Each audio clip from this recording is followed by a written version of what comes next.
Hello and welcome back to my channel. I'll be honest, I've no idea what I've done to my camera. I think it was something to do with the microphone I was using and then wasn't using because it was rubbish, but the settings on my camera have changed, and where usually I would have half an hour to film before it turns itself off, I now only have 20 minutes. So I can't do an intro for my potluck wrap up and my usual 20 minutes of recording because it won't all fit.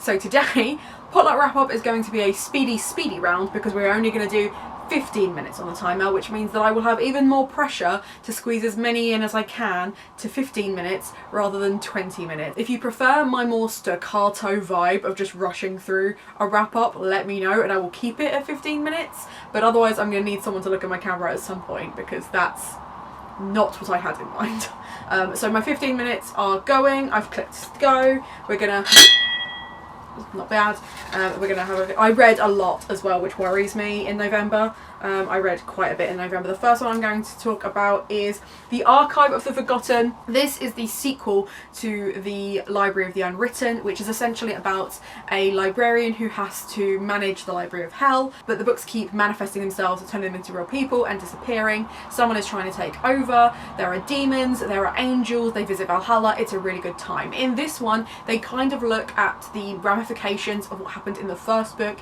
It kind of extends the library to the Archive of the Forgotten, what that is, how it impacts the characters. It's really interesting, but it's a lot slower and darker than the first one. So if you really enjoyed the first one because it had like a Good Omens vibe, the second one is a lot darker. So I didn't enjoy it as much. I thought it was a really clever story, but obviously I picked up the first one and really enjoyed that. I picked it up for Lamentable Library, but I really enjoyed it because it had this kind of like Good Omens shenanigans vibe, and then this was just a lot darker than that, and that's fine. Like I was happy with that, but it was not what I was expecting. When you have one book in a particular vibe and then the second book isn't the same, it can feel a bit jarring, but it was still good. I still enjoyed it, and I would still recommend the series. I now only have one book left in that trilogy to finish, so that's exciting. Next is Keanu Forever. I can do this one super quick. This is a picture book all about Keanu Reeves that I have bought for someone else as a Christmas present this year because it's just adorable. But I thought it was going to be a kind of fan-made picture book about Keanu, of like his life, but it's not. It's just a lot of collage art and some random facts about him, reasons that he is the perfect human being, but also just kind of being like, but I love him. So it was cute. I really like the artwork. That was really fun. But it is a kind of like a gifty present as opposed to like an actual book to read, but it counts. It's on Goodreads, so I've added it to my list. But it was super cute, and I hope whoever I've gifted this to enjoys it. Not going to say because that would give the game away, but I hope you enjoy it too. It was a good time. It was cute. Oh, I've got two.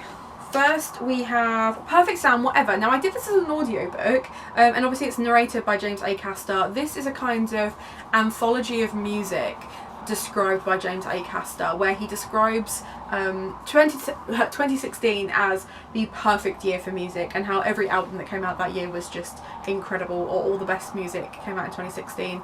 The history of it, where the bands came from, but it has little moments of his own life in it as well, and talks about his year. 2016 was not the best year for him, so 2017 was a year of recovery and kind of dealing with a breakup and all that other kind of stuff. He had some struggle with his career and things like that.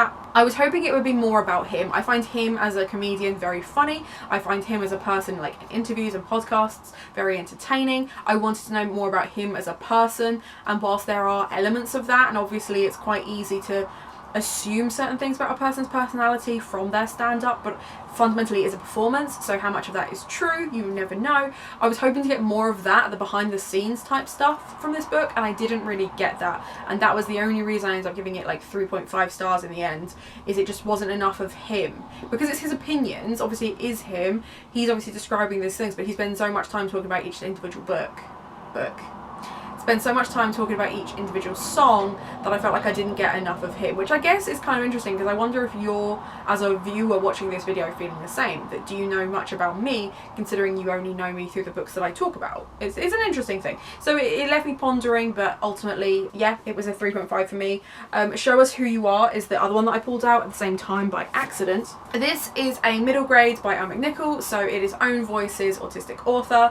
This is about a young girl who basically gets the opportunity to to work with these holograms. There's some plot twist stuff that I don't want to go into, but it is very much an advocate for autistic people don't need to be fixed, but it uses like a sci-fi element of that as a metaphor for that, which was really cool. I've obviously heard that everyone really loved this. I think I preferred A Kind of Spark, just because it was more realistic, not as in like, this is sci-fi, right? So it's just the way that everyone deals with things. That's what I mean about it being more realistic. Not that any of the portrayals of the autism or anything like that weren't realistic. Obviously that was not the case, but more just like, I'm not a massive fan of sci-fi. I thought this was going to be more of like a fantasy type thing. It also looks at grief and things like that, which was kind of hard to deal with recently for me. But yeah, so it was cute, and I liked the fact that there's like references to pomegranates and like hell, and that being a fruit of hell, etc.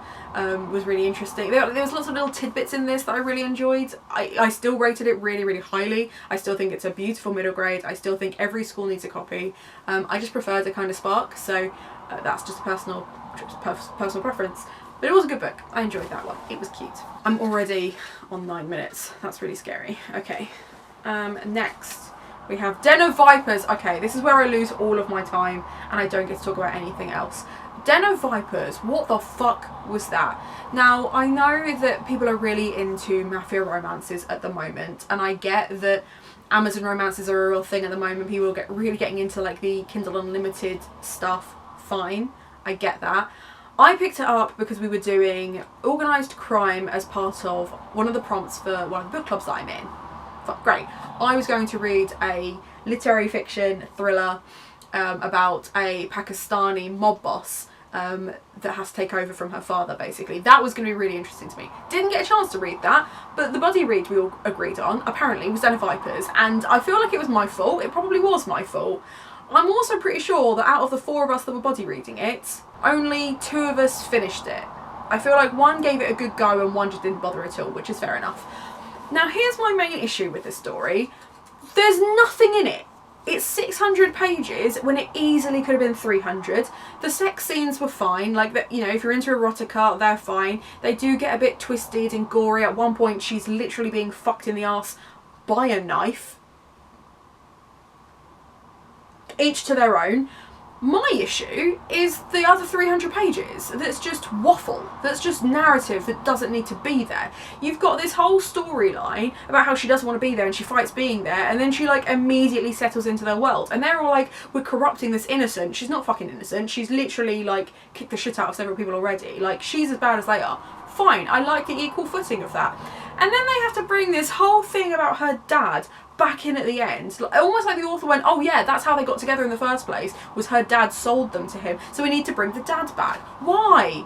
No one gave a shit about him for 500 pages. No one gave a shit about him. And then he comes back at the end like he's the ultimate ultimate boss battle. I just didn't care. And it was boring. Like, you get to, they have like their massive orgy, right, by page 400, and you're like, I've got another 200 pages of this?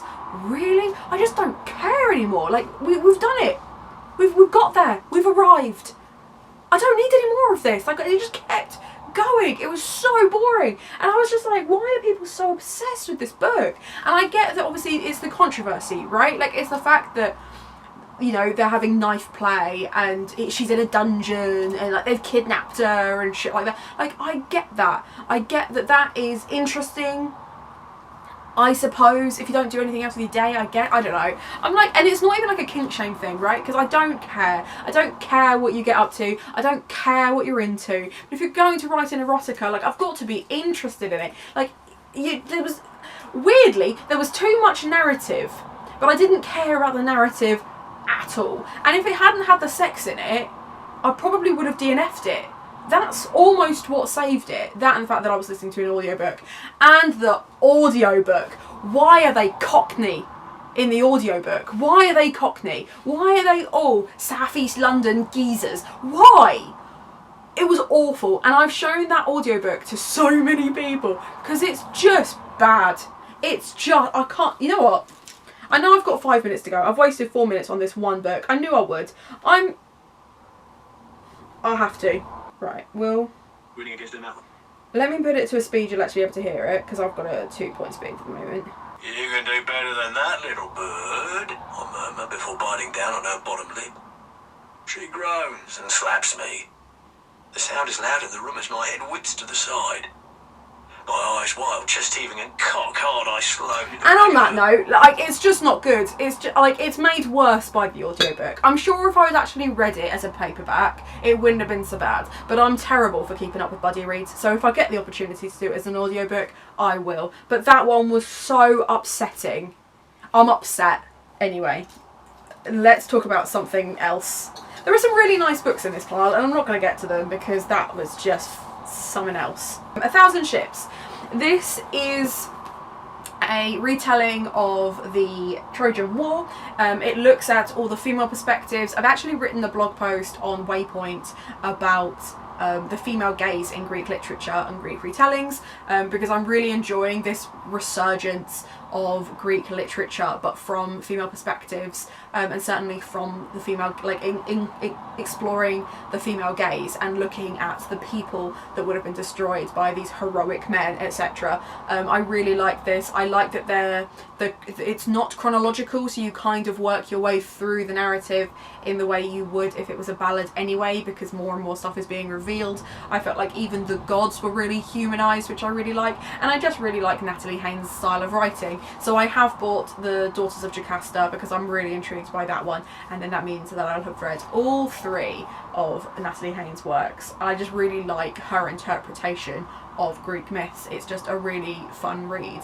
but it's also still really honest. It's not romanticising it, it's not making out that Hades is a good guy for taking on Persephone, like it's not that vibe. It's, you know, men and women are as bad as each other when it comes to war, and what are the women willing to do, how far are the men willing to go, how put upon are the women, why is it so important that we discuss that they become slaves, etc. Like, it's all that sort of stuff. So it's really interesting. Really, really enjoyed it. I think I gave it a 4.5 to 5 stars.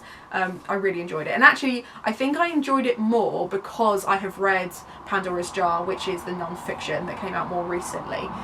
But yes, both really good. Really enjoyed it. Next is Carmilla. I can't remember if I did this one last month. I might have accidentally put this one back in when I shouldn't have, but essentially this is a classic Gothic narrative about a woman who basically the story inspired Dracula, and I didn't enjoy it as much as Dracula. I was kind of disappointed. I know a lot of people who like Gothic really like it, and I was hoping as a classic Gothic nerd I would really enjoy it as well. Again, I think the audiobook ruined it for me because it was more of a performance, and it was really sexualized, and I don't think the narrative, the original narrative, was as sexualized. So I need to read the book to see the difference, because I think it's a case of the director has interpreted it a certain way, which is fair because vampires are overtly sexual creatures. They are predators of the night. They give in to certain desires. They're very id driven, so it makes sense for it to be overtly sexualized, but I didn't really enjoy that. So I'm gonna have to read the book as opposed to listen to it in an audiobook when I have the time. Okay, next. Ace of Spades. Now, I put this back in the jar because originally we were going to wrap this up for Lamentable Library, but then I didn't get an opportunity to.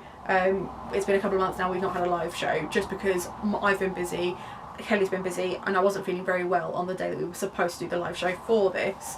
I didn't like this, I'll be straight up. I think it's a really interesting premise, it's a really clever idea, but trying to put that many personality traits into 2 characters, and the only 2 characters of colour being the centre of this town-wide conspiracy, just felt it just felt weird. It felt really jarring, and I can see what the author was trying to do, and like I said, I thought it was a really interesting take, but for me it didn't work. There were just too many things going on, and as far as I was concerned, I didn't want unlikable main characters alongside them being victimised for their skin colour.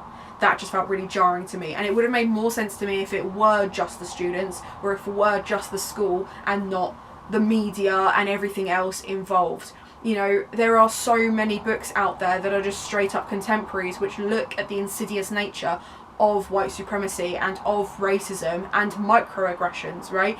And I feel like this book had no microaggressions. It was all just straight up aggression. And the insidious nature of racism isn't people attacking you for your skin colour. It's the little things that white people get away with that black people can't get away with, that people of colour cannot get away with. It's the insidious ways that white people think it's acceptable to touch a black person's hair. That's my 15 minutes. It's all those things, and there just wasn't enough of that, and it felt almost like it was pandering to a white audience because of it, and I just didn't like that. I felt like it was being spelt out, and I kind of had the same reaction to this as I did to Louise O'Neill's Asking for It, where she looks at sexual assault in teens, and again it just felt like I wasn't allowed to like the main character because they were almost trying to prove that it's not just good people that have bad things happen to them, that bad people also have bad things happen to them, and that still shouldn't happen. I know that, and I don't know if it's just because it's for a younger audience, because it is Usborne, so it is the lower end of YA, but it's looking at some really top tier YA topics, and I just felt like there was loads of stuff in there. I would have probably have preferred this as a series if they had looked at each of those characters, each of those facets individually, and then it had built up to, in the same way that Gossip Girl did, that actually Gossip Girl is this kind of insidious figure that has more of a control, things like that. I was really disappointed in it.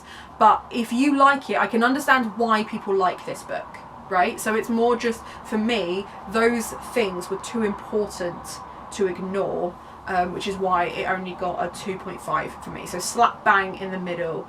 I wasn't a massive fan. And the fact that one of the main characters comes in like 100 pages in, there was just things like that. I just felt it was a bit, I was just put off by it. So that was that. So those are the books. What a weird mix. What a weird mix. Interesting. So there we go. So the next video that I post the next wrap up that I post, it will be every book that I have read that I have not yet wrapped up, which at the moment there are 8 books in front of me, and it is only the 6th of December, so I haven't included December's books. So at the end of December, beginning of January, I will do a wrap up of all the books, but I will do it without the timer. I will just finish whatever is in my pot so that I can start fresh for 2022. So let me know in the comments down below which of these books you've read and which ones you liked, and other than that, I hope you have a nice day, and I'll see you next time.